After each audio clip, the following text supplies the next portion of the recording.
Students, in this session I will discuss about biological classification, and in this presentation I'll particularly discuss about two kingdom system of classification, right? So before discussing the two kingdom system of classification, let me have some introduction, right? So here you see number of different types of animals and plants, and in the living world varieties of much more types of animals are present, much more types of plants are present in the living world, right? That means huge number of, and what this number is expected to be about 1.7 to 1.8 million known organisms in the living world. That means what? Here it is mentioned the known organism. What is the meaning of known organism? So actually in the world huge types of organisms are present, but till now some organisms have been discovered and described. So those organisms which are discovered and described, they are described or they are termed as the known organism, and this discovered and described organism count to be 1.7 to 1.8 million. Remember, this constitute only about 30% of the organisms present in the living world. That means till 70% or more than 70% organisms are not discovered. We have not found out them, right? Anyway, still this number is very high. To remember all these organisms, to study the characteristics of all these organisms, right? So how it is possible to know and to describe all these organisms, all this 1.7 to 1.8 million number of organisms, right? So for that process, to make that process easy, to knowing all different types of organisms easily, the biological classification or the process of classification was proposed, right? So what is biological classification? It is the process of grouping living organisms into convenient categories based on observable character is known as biological classification. Observable character means whatever characters we observe in the organism, on that basis we classify the organism into different types, right? So that process is known as biological classification. Clear? And what is the importance of biological classification? It makes easy to study all the living organisms, right? That means it helps for the study of all the living organisms easily. Clear? So what are the biological system of classification proposed till now? So from long years back, from time to time, many classification system for the organisms had been proposed, right? But we consider Aristotle as the first to propose the classification. Why? Because this is the first system of classification which considers or which is based on certain scientific basis, right? Before that, the classification were made for the convenience, not on the basis of any scientific concept, right?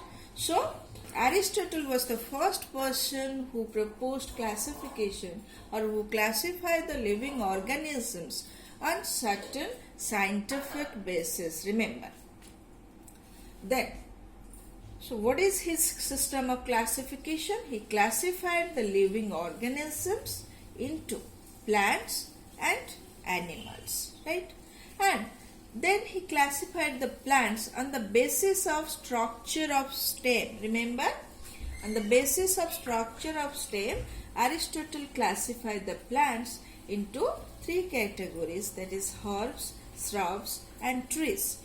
The herbs having the soft stem and the plants having woody stem but number of woody stem, that means giving an bushy appearance, are included into shrubs, and the plants having only one woody stem were categorized into trees, right? Similarly, he also classified animals on the basis of blood, presence of red blood. The animals which are having red blood are categorized, are included into one group, and the animals without red blood are included into another group. So, you know, the land mammals, reptiles, amphibians, whales, fishes, right, birds, they have red blood. So, all these animals were included into one group. Similarly, the cephalopods, crustaceans, all different type of insects, some celled animals, they were included into another group having no red blood, right? But okay, so this is the first system of classification. Clear? So here I summarize. Aristotle was the earliest to attempt for biological classification, remember? And he used simple morphological characters as the basis of classification, and he classified plants into trees, shrubs and herbs. He also classified animals into two groups. Animals with red blood is one group and animals without red blood is another group. Then the most widely accepted system of classification came, that is the two kingdom system of classification. It was proposed by Carolus Linnaeus in 1735. Remember, two kingdom system of classification proposed by Carolus Linnaeus in 1735. Here the living organisms are categorized into two kingdoms, kingdom Plantae and kingdom Animalia, on the basis of presence or absence of cell wall. That means the organisms having cell wall are included into the kingdom Plantae, and the organisms without cell wall are included into the kingdom Animalia, right? So on this basis, if we consider this only as the basis of classification, then you see number of organisms, like you see the bacteria, they have cell wall, the algae, they have cell wall, the blue-green algae, they have cell wall, fungi, they have cell wall, bryophyta, pteridophyta, gymnosperm, angiosperm, they have cell wall.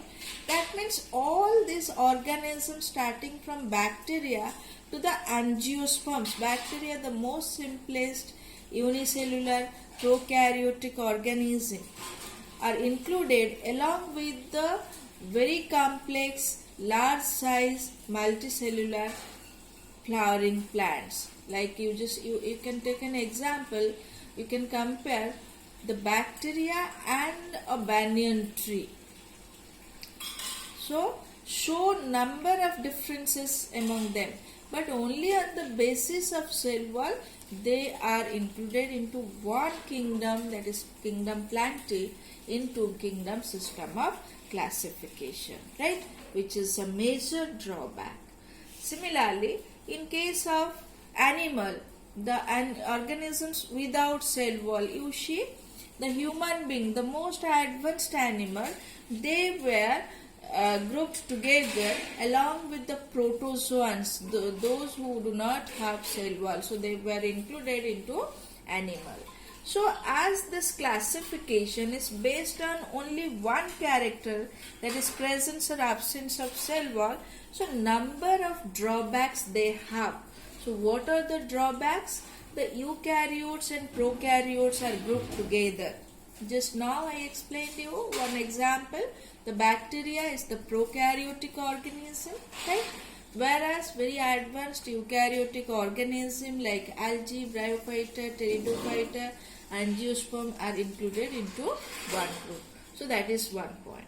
Then unicellular and multicellular organisms are grouped together. Again, the bacteria, the blue-green algae, these are the bacteria like unicellular organism are included along with the multicellular organisms, very complex multicellular organisms. Similarly, protozoa, the amoeba, that is the unicellular organism, are included along with the very complex multicellular organism like mammals, right? So that is another drawback. Then photosynthetic and non-photosynthetic organisms are also grouped together. You see, fungi and the plants are grouped together, but fungi is non-photosynthetic. They are either parasites or saprophytes, but the plants are the producers, right? Autotrophs. So they are again grouped together in two kingdom system of classification.